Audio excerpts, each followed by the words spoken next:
Om Shanti. The name of the chapter is Dada in Kashmir. After serving to bring transformation to so many people in so short a time, Dada felt the need for seclusion. He took the family to Kashmir. Meanwhile, those who had been coming to the satsang continued to meet together to meditate and to discuss the knowledge.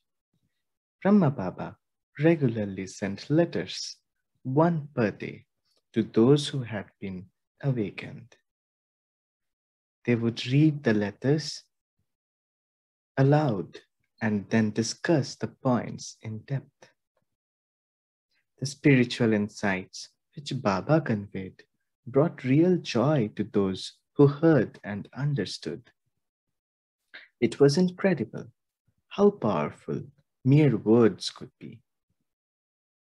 Those who received Brahma Baba's letter of knowledge considered it an invaluable gift, and those who heard would take notes in order to be able to revise sentences over and over.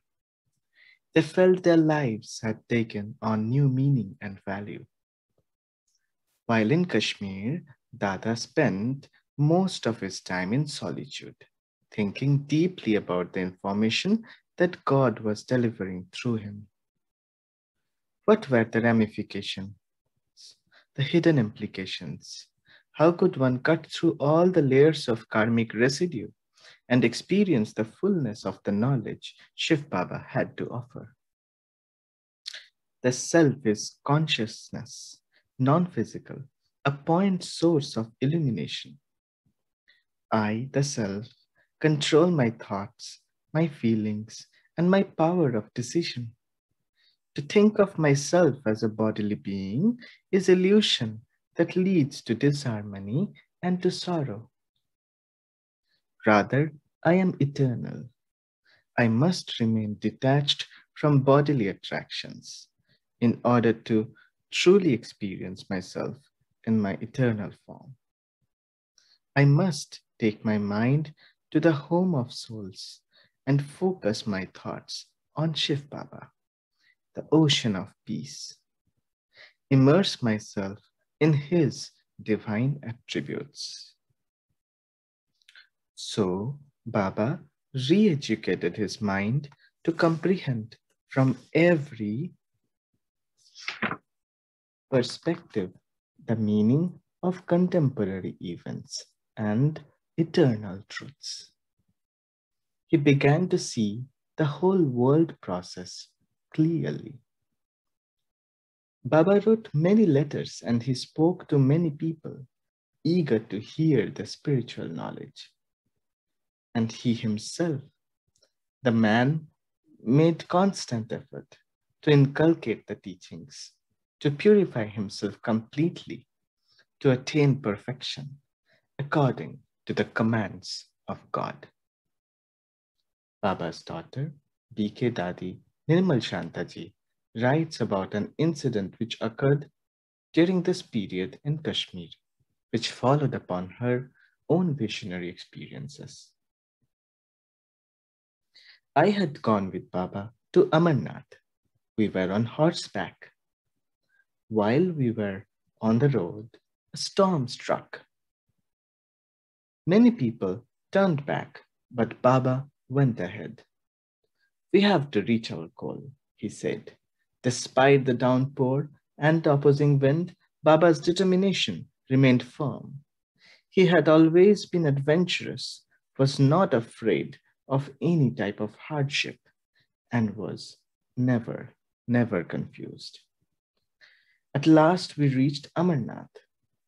Baba was dressed in very ordinary clothes, but the pilgrims, upon seeing him, immediately took him for a Maharaja, great king. It was because his manner was so naturally royal and dignified. Baba asked the guards of the place how the Shivalingam made of ice had come into being. At first, they were reluctant to reveal the secret, But thinking Dada to be a king, they finally told him everything. How the freezing water dripped from a hole in the ceiling of the cave and drop by drop built up the ice into a large stalagmite.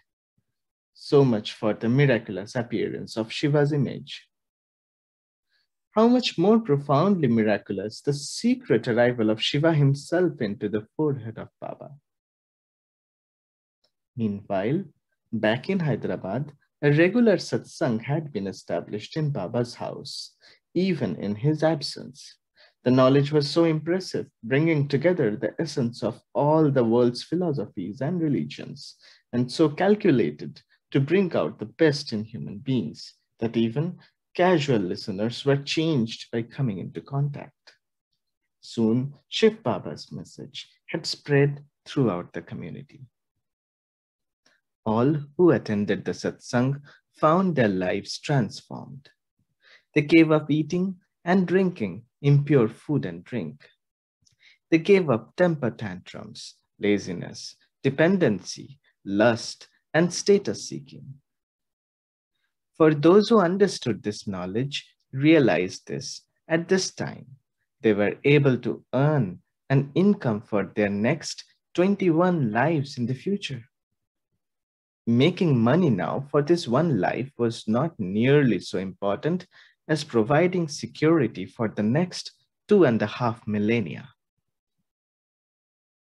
And their futures could be assured so easily, simply shedding their vices. Who would not jump at such a deal? It was also said in Hyderabad that those who came to this satsang received self-realization without making any effort, and that visions were bestowed by God on everyone who came there. So people were naturally attracted to go there, and the number who attended dramatically increased. Nearly 200 people were soon arriving on a daily basis. The program was generally arranged like this. The satsang began with the singing of a song. Baba would send the songs from Kashmir, which would be set to music. All the women loved singing together. Then the daily letter of knowledge was read, and a lecture was given on that topic. By absorbing the knowledge even deeper into the intellect, points about the nature of time, laws of karma, powers of the soul, qualities of God, method of yoga, the truth about the ancient original religion of deities, the coming of the new world, and the destruction of the old. The minds of this woman became stable, buoyant, powerful, and clear. People who came to observe were amazed. How could simple mothers speak so authoritatively in such an elevated manner about such great topics?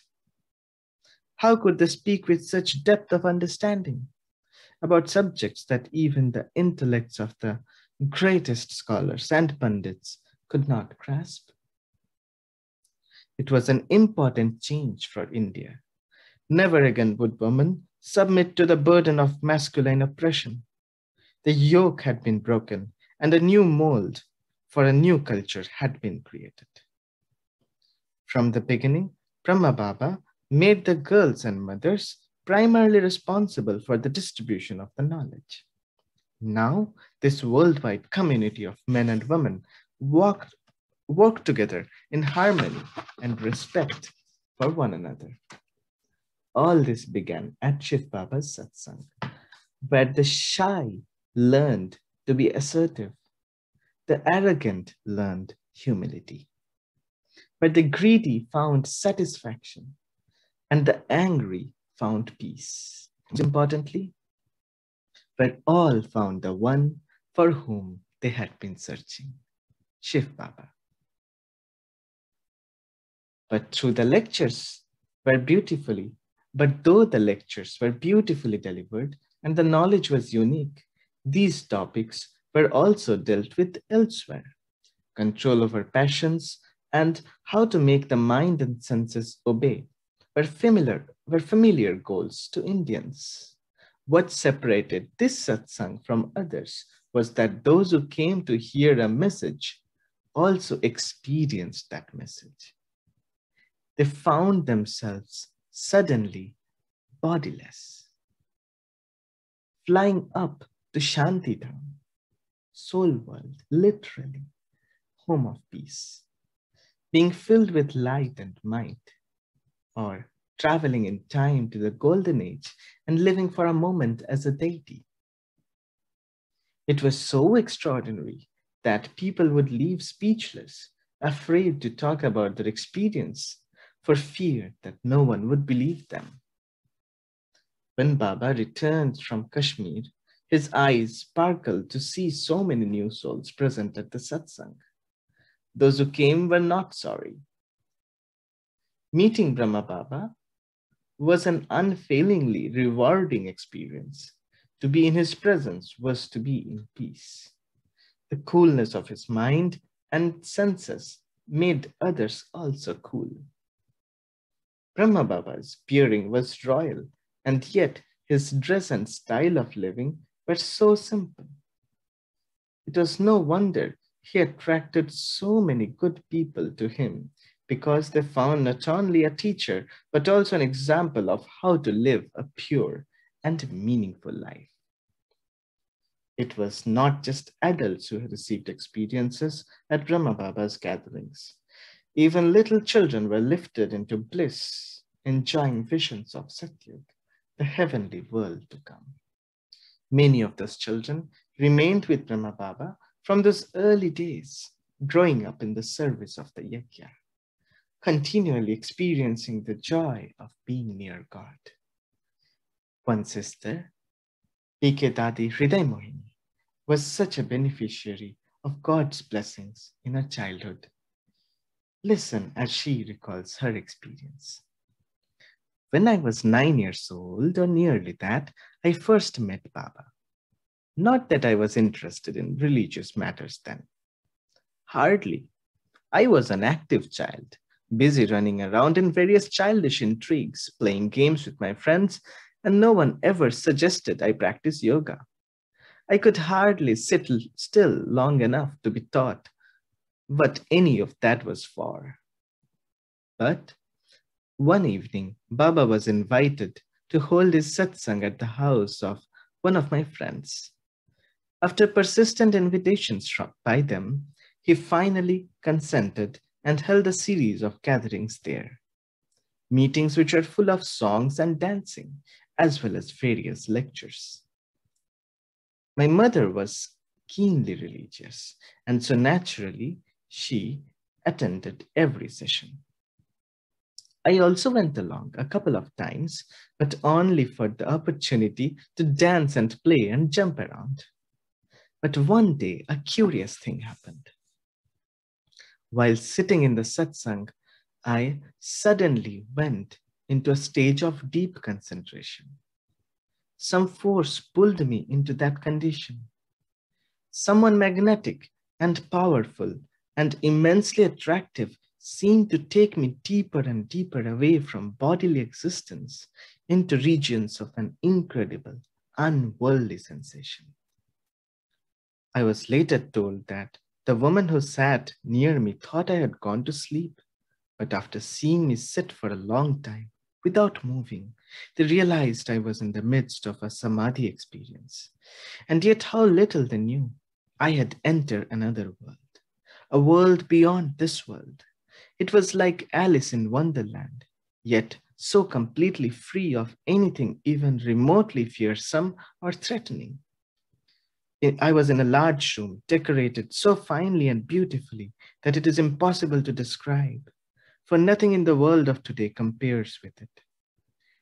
There was the most attractively inlaid gold and diamonds and jewels of every color, shimmering fabrics, tremendous starburst chandeliers of perfect white diamonds, and glorious idyllic scenes of flowing rivers and luscious gardens outside the windows.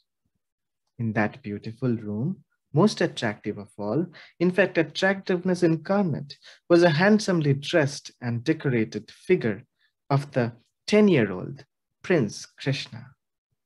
He was beckoning me with a gesture, as if to say, "Come, let's play."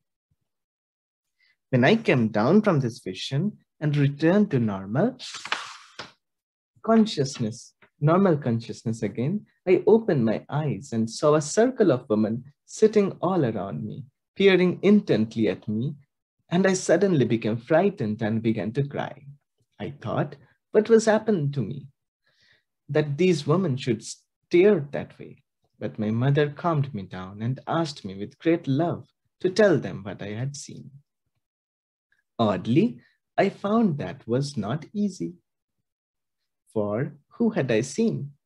Later on, I knew the child prince to be Sri Krishna, but at that time of my experience, I had no idea who this beautiful royal friend could be. I had never before paid any attention to statues of Krishna, and though I had heard his name mentioned, I had never taken any interest. So I could only relate my vision in a very uncertain manner, describing a lovely, happy child dressed in the clothes of a Maharaja's son, in a palace more elegant than any I had ever seen or imagined. The child seemed to know me. He was calling me to play, to dance with him. I described it all very poorly, but my mother, who was well read in the scriptures, recognized the image of Sri Krishna. He brought some paintings of Sri Krishna which were commonly known to see if there were similar images. But the trouble was the painters who had made those pictures never had experienced such visions themselves, did not portray the deities with any accuracy. Krishna was so much lovelier than their representations. They were comparatively artificial and uninteresting. So it was difficult for me to say on the basis of such paintings that the one I met was Krishna. Yes, there was a great deal of external similarity. The type of clothes he wore, the surroundings of gold, and in fact, that he held a flute in his hands.